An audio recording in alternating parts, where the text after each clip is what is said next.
Hello and welcome to News at 10 on Rajya Sabha TV. I'm Aishwarya Kapoor. Now, Pakistan's pro panel is on its way to Pathankot and it will be heading to the scene of attack. That is the big story that we'll be tracking. Also, we focus on Prime Minister Narendra Modi's three-nation tour that begins tonight. We'll get you all the details on that as well. Let us begin with the headlines.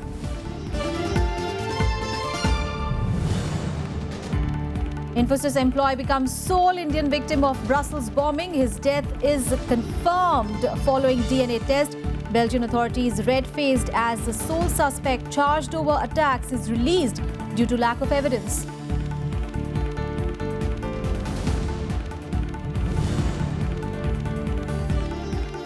Prime Minister Modi to begin three-nation tour tonight. Brussels will be the first stop. Modi to also attend 4th Nuclear Security Summit in the US and later visit Saudi Arabia.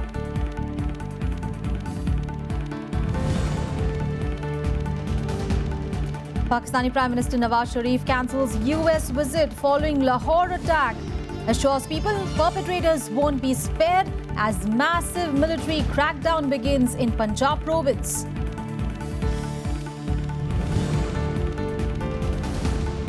Pakistani GIT leaves for Pathankot from Delhi as Defence Minister says it is up to the NIA to decide whether to give them access into the air base.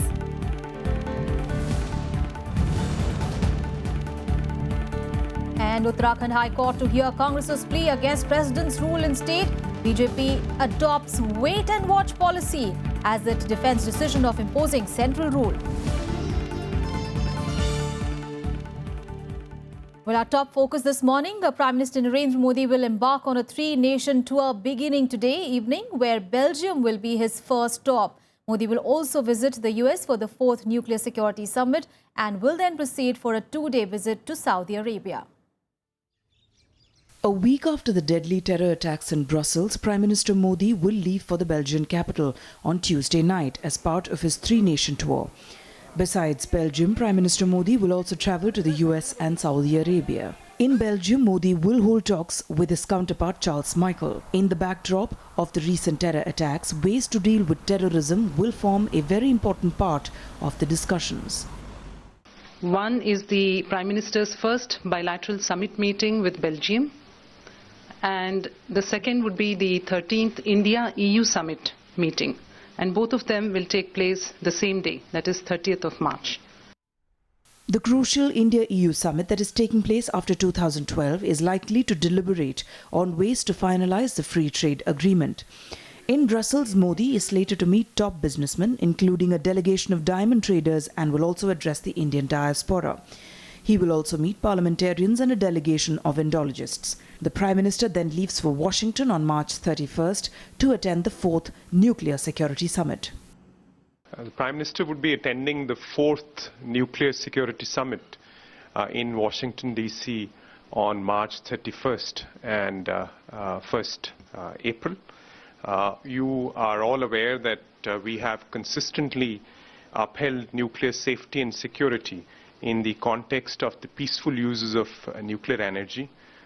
Likewise, our strong and principled positions on international terrorism are well known. It is therefore natural for India to join other nations in combating the threat of nuclear terrorism. From Washington, Modi will travel to the Saudi Arabian capital of Riyadh on April 2nd for a two-day visit at the invitation of King Salman bin Abdulaziz Al Saud. This very important visit will allow discussions on all issues of bilateral importance, regional and multilateral importance. If you look at Prime Minister's program, he will be reaching Riyadh on 2nd in the afternoon, and his prime host will be King Salman. This is the highest level visit from India to Saudi Arabia after the then Prime Minister Manmohan Singh's trip in 2010. Modi will hold discussions with the king on a range of key issues, including expanding counter-terrorism mechanism as well as to step up ties in energy, trade and investments. Both sides will sign a number of memorandums of understandings following talks between the two leaders. In Riyadh, Modi will also meet top CEOs of Saudi companies, visit the famous Masmak Fort, will interact with the Indian community and visit Tata Consultancy Centre, which has trained over 1,000 Saudi women. Modi will also meet Indian workers of a project being implemented by Larsen & Toubro. Bureau Report, Rajya Sabha TV. News from across the border now. Well, Pakistan Prime Minister Nawaz Sharif on Monday cancelled his visit to the United States following the horrific Easter bombing in Lahore that had left at least 72 people dead. Now, a massive military crackdown has been launched in the Punjab province following the attack. Pakistan Prime Minister Nawaz Sharif has cancelled his visit to the US after nearly 72 people were killed in a suicide bombing in Lahore. The Prime Minister was scheduled to leave for Washington on Monday to represent Pakistan at the 4th Nuclear Security Summit. Sharif condoled the bereaved families and visited hospitals to meet those injured in the terrorist attack. He expressed solidarity with the victims' families and reassured that the perpetrators behind the heinous attack would be brought to justice. हम अपने शहीदों के खून के एक एक कतरे का हिसाब रख रहे हैं। ये हिसाब चुकाया जा रहा है और इसकी आखिरी किस्त अदा होने तक इंशाअल्लाह हम चैन से नहीं बैठेंगे। Pope Francis also condemned the attack, describing it as a vile and senseless crime. The victims of the bombing were mostly from Lahore's Christian community who had gathered at a public park to celebrate Easter. Addressing the crowds gathered at St. Peter's Square in Rome, Pope Francis demanded that Pakistan government do more to protect religious minorities. Ripeto ancora una volta che la violenza e l'odio omicida conducono solamente al dolore e alla distruzione. Il rispetto e la fraternità sono l'unica via per giungere alla pace. Following Sunday's attack, Pakistan launched a massive military operation in the Punjab province. Several raids were conducted and many arrests made.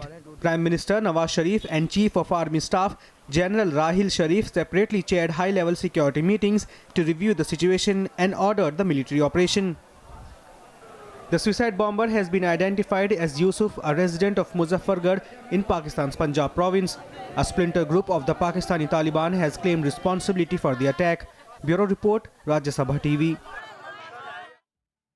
Meanwhile, back home, Defence Minister Manohar Parrikar on Monday said that the NIA will decide whether to give access to the joint investigation team of Pakistan in the Pathankot airbase to investigate. Well, the Pakistani JIT left for Pathankot from Delhi earlier today.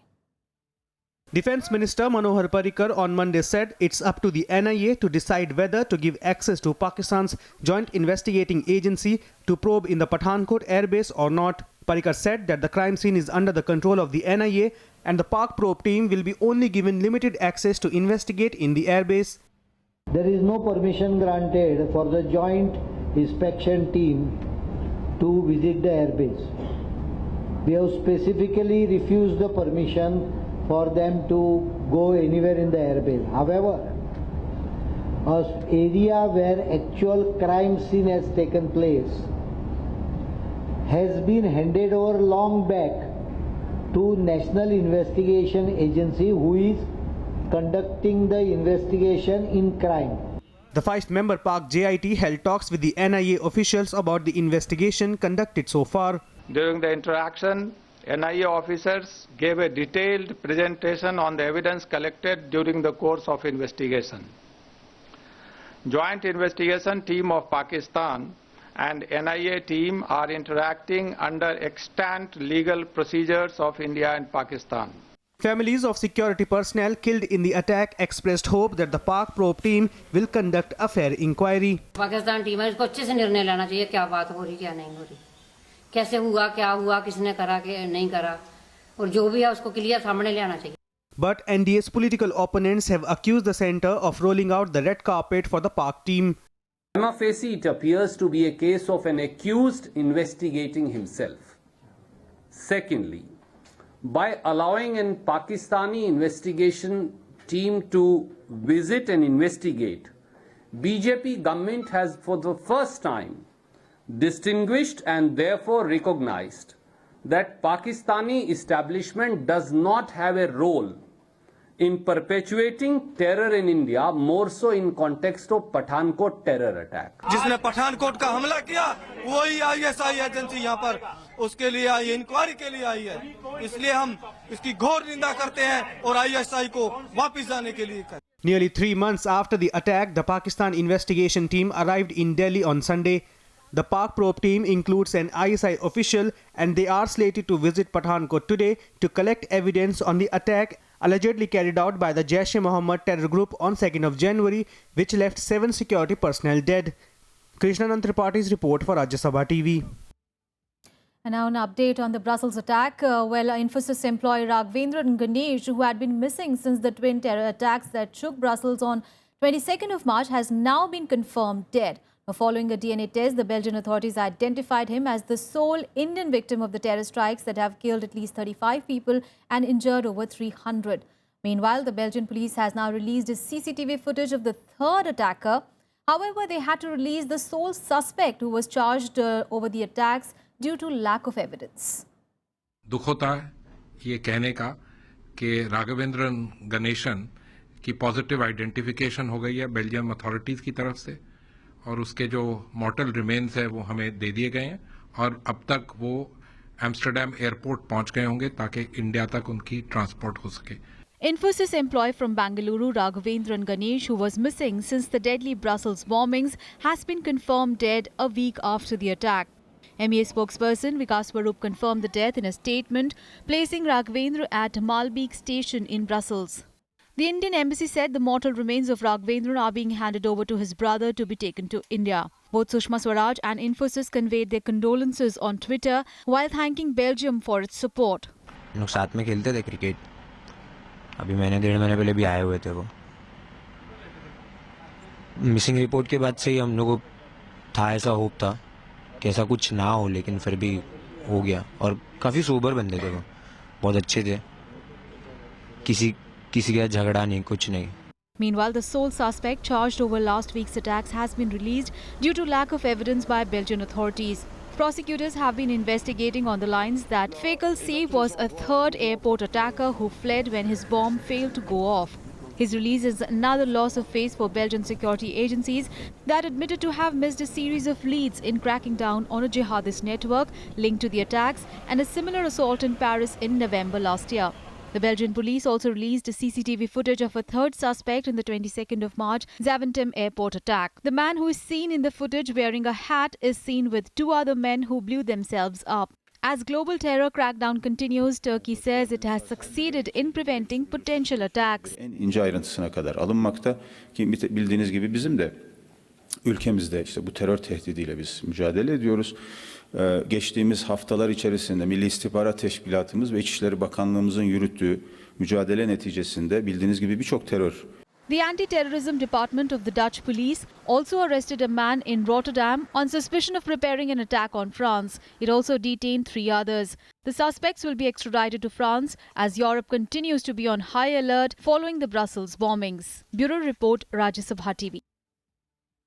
Now on to news from Uttarakhand. Well, the High Court there will today continue hearing the petition filed by the Congress against the imposition of a president's rule in the state.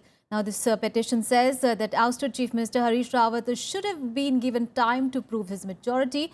Yesterday, a delegation led by Rawat also met the state governor. Meanwhile, the BJP justified a central rule saying that the Congress government was murdering democracy.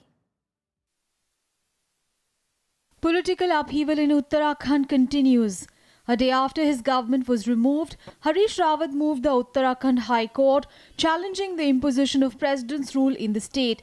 After hearing the matter for close to 4 hours on Monday, the hearing will continue today. Rawat also paraded 34 MLAs before Governor KK Paul on Monday to claim he still had majority in the House.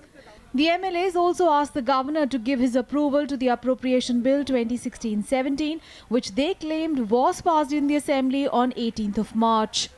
34 सदस्यों द्वारा हस्ताक्षरित 2 ज्ञापन महामहिम राज्यपाल को सौंपने के लिए गए थे. हमने आग्रह किया महामहिम को कि विनियोग विधेयक विधानसभा ने सारे नियम और प्रक्रियाओं के तहत पारित किया है। हमको और उत्तराखंड की विधानसभा को षड्यंत्रपूर्ण तरीके से उस बहुमत को सिद्ध करने के अवसर से वंचित किया गया है। Now we've seen engineered defections by some people, but a constitutional process was being followed, under which, under the provisions of the existing laws of the land, the Speaker decided to disqualify 9 of these people, since under anti-defection laws they cannot do what they're doing. Thereafter, there was an obligation on the part of the Chief Minister to prove his majority on the floor of the House, which he could have done. So to declare President's rule in this way is very much tantamount to a suspension of democracy. Meanwhile, the BJP camp also claimed to have the numbers. Finance Minister Arun Jaitley justified the imposition of President's rule in a Facebook post, saying that Rawat should have quit as the Chief Minister after failure of the appropriation bill. Jaitley wrote, "This leaves the state without any approved financial expenditure with effect from 1st of April 2016. What better evidence do we need of a breakdown of constitution?" He also criticized Uttarakhand Assembly Speaker Govind Kunjwal for suspending rebel Congress legislators. सरकार के कारनामों की वजह से राष्ट्रपति शासन लगा, भय और भ्रष्टाचार में आकंठ डूब गई थी, विधायकों की खरीद फरोख्त कर रही थी और उल्टा सरकार आज न्यायालय में जा रही है कि हमको बहुमत सिद्ध करना है। आपके पास बहुमत कहाँ है? The BJP coming in from criticism from all quarters. बहुमत का फैसला, किसी भी सरकार को बहुमत का समर्थन प्राप्त है या नहीं, इसका फैसला विधानसभा के फ्लोर पर होना चाहिए। तो जब विधानसभा की बैठक आहूत की जा चुकी थी और 28 मार्च का समय वहां की सरकार को मिल चुका था, तो वैसी परिस्थिति में उसके पहले राष्ट्रपति शासन लागू करने का कोई औचित्य नहीं।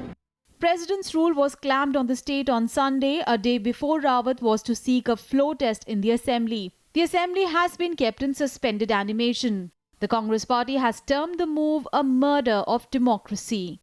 Bureau Report, Rajya Sabha TV. Well, in news at 10, we'll take a very short break. We'll be back with more news. Stay tuned.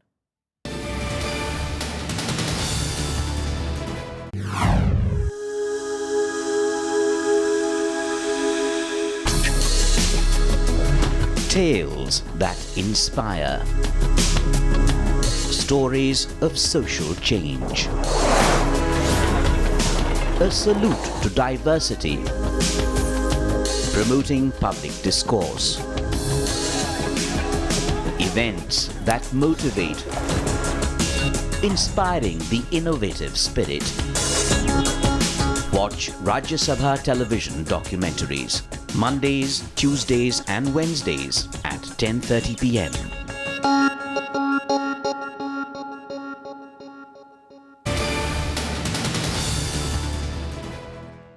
Welcome back. News from Jammu and Kashmir. Well, PDP Chief Mehbooba Mufti is likely to be sworn in as the first woman Chief Minister of the state on 4th of April.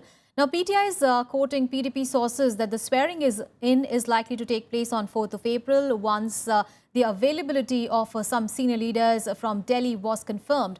Mehbooba Mufti, who will also have the distinction of being the first woman Chief Minister of the country, had met Governor N.N. Vora on Saturday last and had staked claim to form the government with the support of 25 MLAs of the BJP. Now, PDP has 27 MLAs in the 87-member state assembly. Mehbooba has made it clear that her focus would be peace, reconciliation and development of the state. Nirmal Singh of the BJP will be the Deputy Chief Minister in the new government, a post that he had held in the Mufti Muhammad Said's dispensation as well. The Prime Minister Narendra Modi has said that the government as well as the RBI is taking tough action to recover loans from corporate defaulters. The Prime Minister's assurance has come amidst rising concerns over default of large borrowers like Vijay Mallya. Now, speaking at the Bloomberg India Economic Forum in Delhi, the Prime Minister said that the only segment in the country that was showing an increase in downgrades was highly leveraged large firms. The Prime Minister underlined that India's economic growth is a result of fiscal prudence, sound policies and effective management. He also emphasized that with low inflation and high growth, India is world's brightest economic spot. showing an increase in downgrades is highly leveraged large firms. The government and Reserve Bank have taken tough action to recover dues from large corporate defaulters. Perhaps the noise from this segment has influenced media perceptions. News from the national capital now. Well, the Aam Aadmi Party presented its second budget for Delhi on Monday. Now, Deputy Chief Minister Manish Sisodia made several crucial announcements benefiting sectors like education, health and transport. Now, one of the major allocation, however, has gone into the kitty of municipal corporations that went on strike many times in the past 1 year over pay issues. मैं वित्त वर्ष 2016-17 का budget इस सम्मानित सदन के समक्ष प्रस्तुत कर रहा हूं। Delhi's Deputy Chief Minister and Finance Minister Manish Sisodia giving details of the 46,600 crore rupees annual budget for the city-state for 2016-17. The big gainers this year will be the municipal corporations, whose allocation has been hiked by nearly 1,000 crore rupees. 10,690 crore rupees have been allocated to the education sector, while 1,600 crore rupees have been set aside to continue electricity subsidy for residents of Delhi. 676 crore rupees have been set aside for the purpose of providing safe drinking water through pipeline in every colony by December 2017. हमारा मकसद है दिल्ली के लोगों को साफ पानी पिलाना और टैंकर माफिया का सफाया करना। टैंकर माफिया जैसे हॉस्पिटल में प्राइवेट हॉस्पिटल, स्कूल्स में प्राइवेट स्कूल्स, वैसे ही पानी क्यों ठीक नहीं हो रहा? क्योंकि टैंकर माफिया का भी राज चलता है। तो टैंकर माफिया का राज खत्म करना और घर घर तक पीने का साफ पानी पहुंचाना, ये हमारी सरकार ने अपने लिए लक्ष्य रखा है। हम टीचर्स को एडवांस ट्रेनिंग दिलाना चाहते हैं दुनिया के सबसे बेहतरीन संस्थानों के द्वारा, और एससीईआरटी का जो ट्रेनिंग व्यवस्था है उसके कार्यक्रमों को भी हमने अपग्रेड किया है। इसके लिए आगामी वित्त वर्ष में हमने 102 करोड़ रुपए का प्रावधान रखा है। The other highlights include CCTV cameras in every classroom in Delhi schools, for which 100 crore rupees have been allocated. 10 crore rupees have been set aside for the Aam Aadmi canteens, modelled on the Amma canteens in Tamil Nadu. Other crucial announcements include slashing of VAT on sweets and snacks and ready-made garments from 12.5% to 5%. Chief Minister Arvind Kejriwal hailed the budget, calling it a budget of the Aam Aadmi by the Aam Aadmi. बहुत ही बढ़िया budget है। सबसे खास बात यह है कि किसी भी चीज के ऊपर टैक्स, नया टैक्स नहीं लगाया गया है, किसी भी चीज के ऊपर टैक्स बढ़ाया नहीं गया है। सरकार में पैसे की कमी नहीं है, अभी तक नीयत की कमी थी। उतने ही पैसे के अंदर कितना काम अब दिल्ली के अंदर होने लग गया है। This is the second budget of the Aam Aadmi Party government since it assumed power in 2014. Bureau Report, Rajya Sabha TV. And in a key measure, the number 112, equivalent of the American 911, has been adopted as the single emergency number for the country. At present, callers need to dial different numbers for different emergencies like 100 for police, 101 for fire. However, upon dialing 112 now, users will get help for all emergency services in the country, including the police, fire brigade and ambulance. The service will reportedly be rolled out within a year. It will be available even on landlines and also cell phones whose outgoing call facility has been stopped or temporarily suspended. Emergency contact can also be made through text messages. The system will then trace the sender's location and relay the information to the nearest help center. On to some international news now, where an armed man at the US Capitol was shot and captured by the police after he pointed the weapon at officer.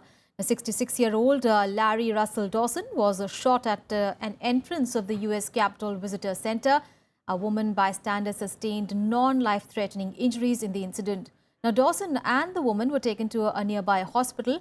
As a result of the shooting, the US Capitol was locked down. The House and the Senate also were in recess. For a brief period, there was a panic and the staffers were asked by the police to stay in place order, while tourists in the area were told to flee. Police have, however, ruled out a terrorist incident. No officers were injured. It has not been determined as to how many officers fired their weapons. The U.S. Capitol Police Investigations Division the Capitol Police Office of Professional Responsibility, and the Metropolitan Police are conducting investigations into this matter. More international stories now in World Wrap. Guatemala's jailed ex-president Otto Perez was presented to court in the capital for a hearing. The court session was to determine if corruption charges facing him and his former vice president Roxana Baldetti will proceed to trial. Well, the country's former leader declared his innocence to a packed courthouse. Perez and Baldetti resigned last year amidst a corruption scandal that gutted his government and plunged the country into political crisis. The United Nations said on Monday that it had received new allegations of sexual abuse and exploitation against UN peacekeepers from Morocco and Burundi in Central African Republic. There have been dozens of such accusations against peacekeepers in Central African Republic. UN spokesman said that Morocco and Burundi have been notified of the allegations. One of the last lake systems in Mexico City could hold the key to discovering how terrestrial climate change has affected tropical areas in the last 1,000 years. According to a group of scientists, Lake Chalco holds sedimentary deposits which could help them to piece together the last 400 or 500,000 years of climate history in this central Mexico basin. Now to cricket now. Well, South Africa brought curtains on their World T20 campaign with a comfortable 8-wicket win over defending champions Sri Lanka in an inconsequential Group 10 match in Delhi on Monday. Chasing the target of 121 to win, South Africa lost its opener Quinton de Kock in the second over, but Hashim Amla and skipper Faf du Plessis then shared a stand of 60 runs to take the game away from their opponents. Hashim Amla struck an unbeaten 56 runs to guide Proteas to win the match. Amla also hit the first 6 of the innings in the 16th over, and with that shot, he completed 1,000 runs in T20 internationals. Sri Lanka, meanwhile, who lost for the third game in 4 games, finished level on points with Afghanistan. The top 2 teams, that is West Indies and England, have qualified for the last 4. Yeah, the other 3 have been all the D's, Duplessis. More sporting action now in Sports Beat. Top seed MC Mary Kom and El Sarita Devi advanced to the quarterfinals of the Asian Olympic qualifying tournament. 5-time world champion Mary Kom defeated Kazakhstan Nazim Ghazalibey 2-1 in her opening bout, while former Asian champion El Sarita Devi got the better of Japan's Tomoko Kugimayo to enter the last 8.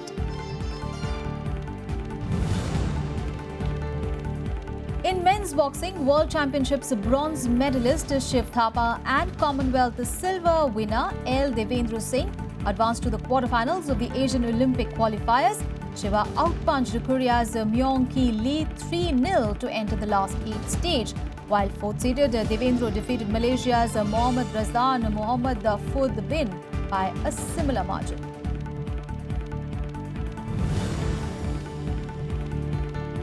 In tennis, Andy Murray is out of the Miami Open after losing his round 3 match to his Bulgarian opponent Grigor Dimitrov 6-7, 6-4, 6-3. After winning a tight opening set by breezing through a 7-1 tie break, Murray quickly found himself down a break 2-0 on the second, and that was all this 26-seeded Dimitrov needed to level the match.